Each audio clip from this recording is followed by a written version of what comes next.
เมื่อนี้มีการโซรถซุปเปอร์คาร์อยู่ไอเทคอยู่ไอเทคเก่าอย่างไปงานเลิกเราไปจัด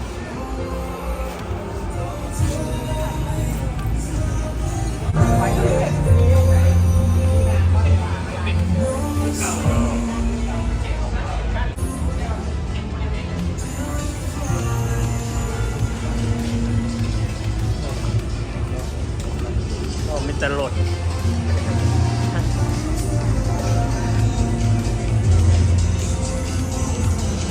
จักรถอย่างเขาโบหูเด้อ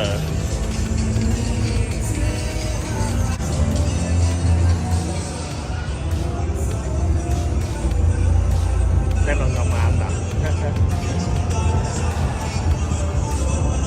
โอ้ข้าเจ้าโซรถเนาะเดี๋ยวเลย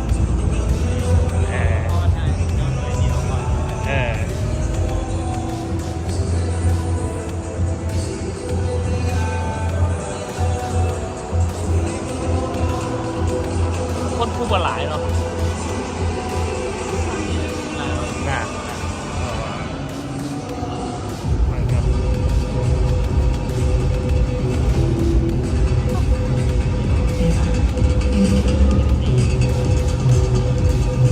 ในพนักงานสลายเนาะเดินมาสลาย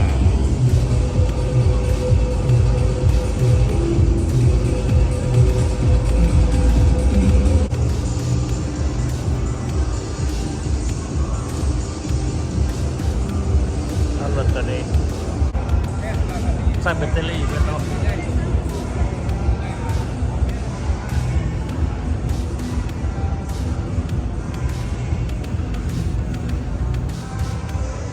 ฮะ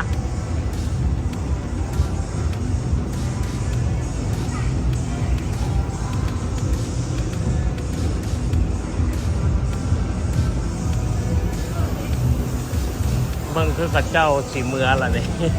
มีไปที่ย่อยจองไว้จองวะ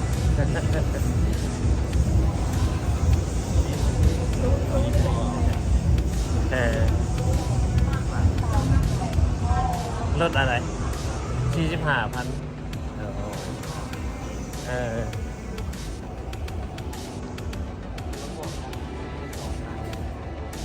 มันใช้ไฟฟ้าไว้ป่ะโอ้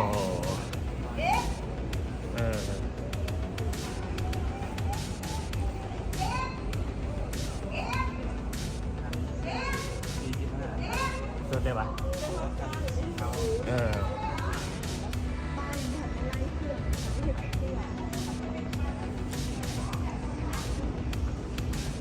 อย่าง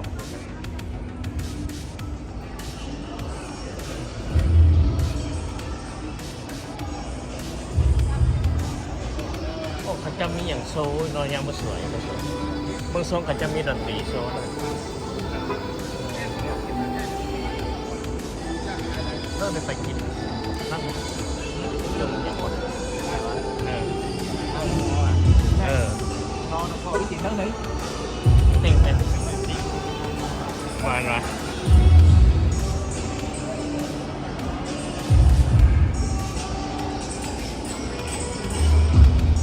มีกาแฟมั้ง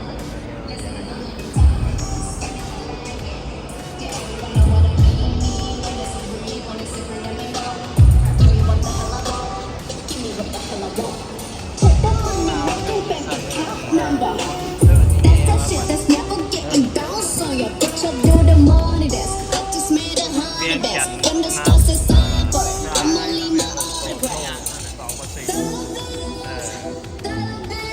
ก็สิมีคนอยู่แต่ว่าย่างไปคนละอย่างครับมัน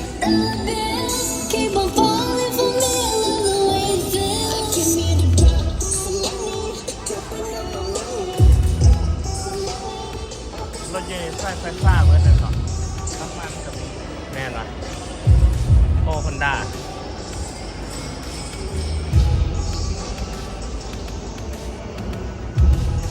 รถจักรกับมีที่รถอะไรครับ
ท่าใดเลยพรสูงสุดเนี่ยเข้าไปเนี่ยเอาเบิ่งคันนี้คักเลยแบบบรรดายูมอนะ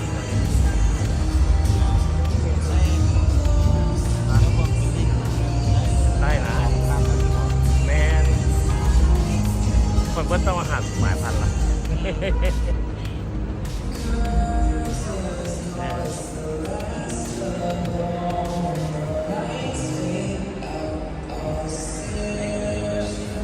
รถใหญ่ๆกับมีเนาะ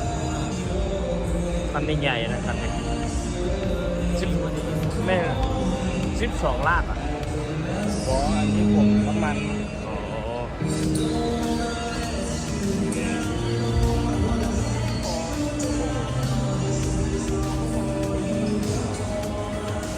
โอ้ข้าเจ้ามาเบิ่งอันนี้กินน้ำมันบ่ ที่ไปยังไปโต รถไทย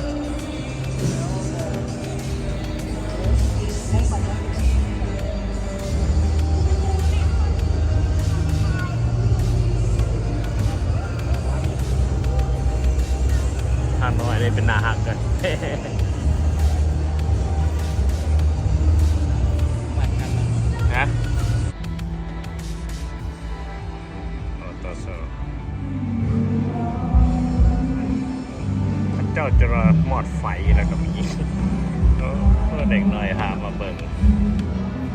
ค่ำแล้วก็มาพระเจ้ามีดนตรีให้เบิ่งพร้อมพระเจ้าได้มาเถื่อมาไวเกินไป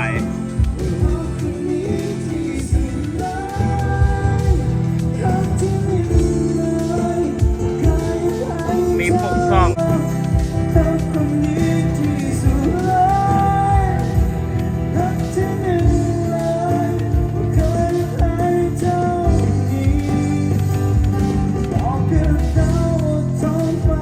และปีสายตาเห็นอยู่ทุกวัน อยู่ในฝันก็เห็นอยู่ทุกคืนได้แต่ยืนและซึ้งโสมอยู่งานสื่อสารกันเพียงในหัวใจทุกคำเว้าเก็บไว้อยู่ข้างในอยากเปิดใจให้กันเป็นการสุดท้ายเราทั้งสองต้องได้จากกันในคำเว้าที่เก็บไว้มันมีคนใดอยู่ที่เจ้าได้รู้ รถคันนี้ ใจไว้เจ้าคนเดียว พักพอสมควร ที่คอยให้หัวใจไม่ต้องไปรอคอยวันคืนต้องยิงคนเดียวโดนจริงทุกความเงียบเหงาคนมีคนหมายในใจเธอได้ก็ว่าบอกอย่างที่หา คนกำลังลังไหลเข้ามา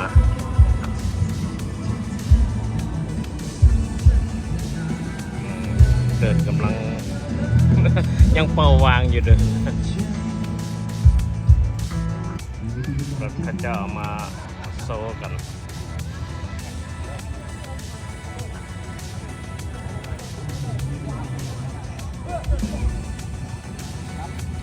โอเคครับพี่โอ๋ ร้านไทย เฮ้ยขอไปก่อนเชียร์ครับเอาครับ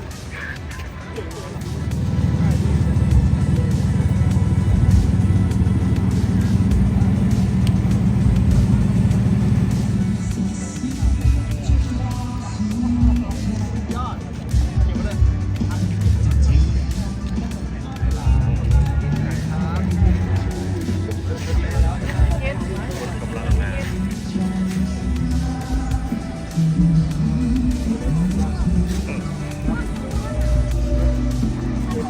เรียนครับสิ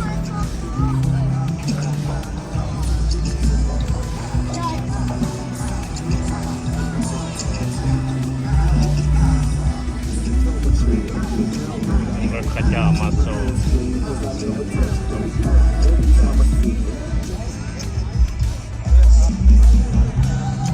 จะพวกเราโซ ไม่เรียบด้วยจะไปบ้านเขาไม่เอา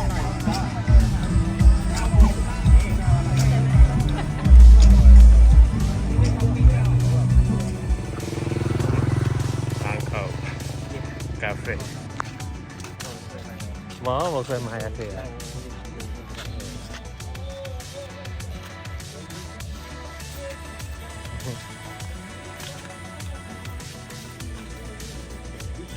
วันนั่งคาเฟ่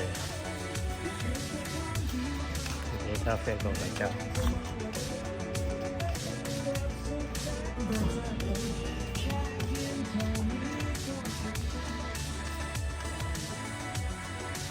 ขอทายเลยเด้อสบายดี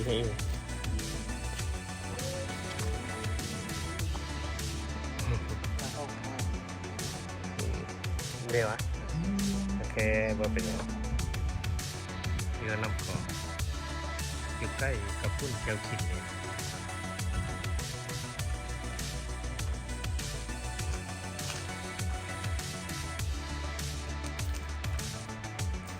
กับพุ่นเกียวขินบ้านหอมร้านคาเฟ่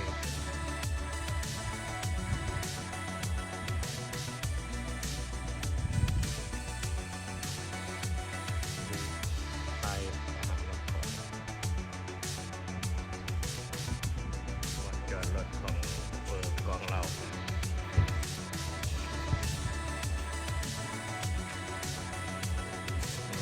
จุด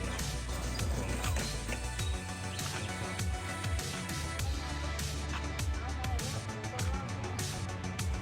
เปิดของเราสัก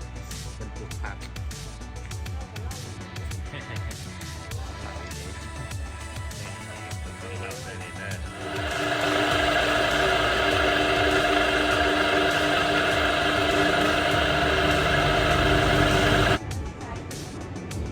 เปิดของเราเป็นเราแปดเลยอยู่กองเราอยู่ที่ไหนนี่อยู่บ้านหอม